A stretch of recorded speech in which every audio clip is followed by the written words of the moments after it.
Hi friends. ఈరోజు మన recipe వచ్చేసి కొబ్బరి పిట్టండి. ఇది లేడీస్‌కి చాలా బలమండి నడానికి. ఒకసారి చూసేయండి. నేను బియ్యాన్ని ముందే కడిగి ఆరబెట్టుకున్నానండి. ఆరబెట్టుకున్న దాన్ని ఒక లోటాడు తీసుకున్నానండి. తీసుకొని మిక్సీలో వేసుకొని కొంచెం బరగ్గా మిక్సీ పెట్టుకోండి. మెత్తగా అవసరం లేదండి. బరగ్గా మిక్సీ పట్టుకుంటే సరిపోతది. నేనైతే ఈ లోటాకి ఒక చిన్న సైజు కొబ్బరికాయ తీసుకున్నానండి.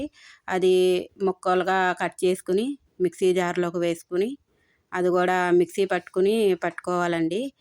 ఇలా సన్నగా కోసుకొని మిక్సీ జార్‌లో వేసుకొని మిక్సీ పట్టుకోవాలండి. ఒక చిన్న కొబ్బరికాయ అయితే సరిపోతదండి. పెద్దదేం అవసరం లేదు. చిన్న కొబ్బరికాయ తీసుకోండి.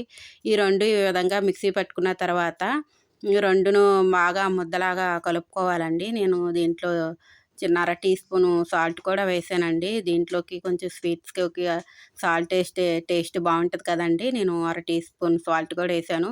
కొబ్బరిను మనం బియ్యము రవ్వ మిక్సీ పట్టుకున్నాం కదండీ! అది గూడా మొత్తం అంతా కలిసేలాగా కొబ్బరిను, రవ్వ ఒకసారి కలిపేలాగా మొత్తం అంతా కలుపుకోవాలండి. ఇది ముద్దలాగా కలుపుకోవాలండి. ఏంటంటే ముద్దలాగా కలుపుకుంటే కొంతమందేంటంటే పర్రగా ఉన్నలాగా, రవ్వలాగా ఉన్నలాగా చేసుకుంటారండి.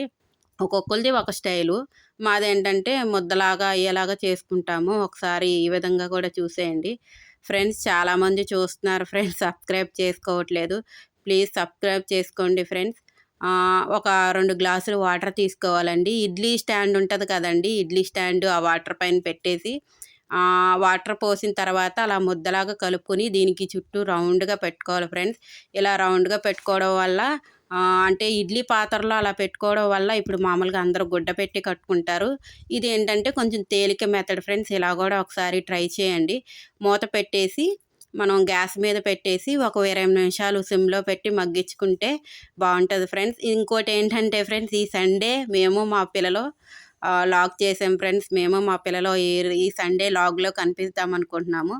ఎంతమందికి ఇంట్రెస్ట్ ఉందో మేము మా పిల్లలు కామెంట్ చేయండి ఫ్రెండ్స్.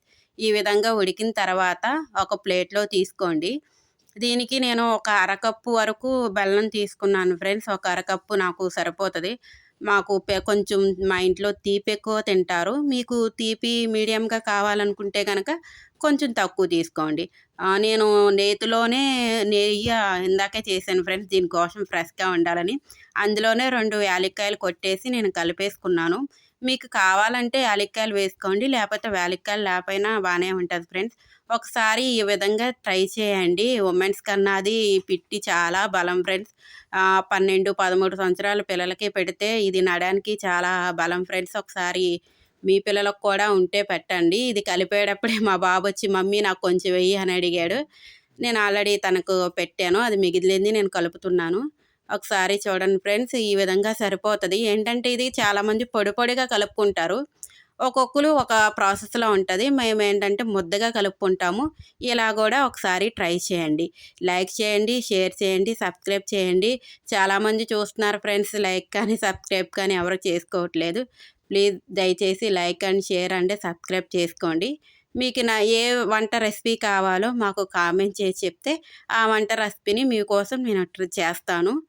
ఈ విధంగా చూసారు కదా ఫ్రెండ్స్. పిల్లలైతే కొంచెం అలా తినరు. రౌండ్‌గా గానీ, బౌల్‌లో గానీ అలా చేస్తే తింటారు. ఇలా గూడా ఒకసారి ట్రై చేయండి.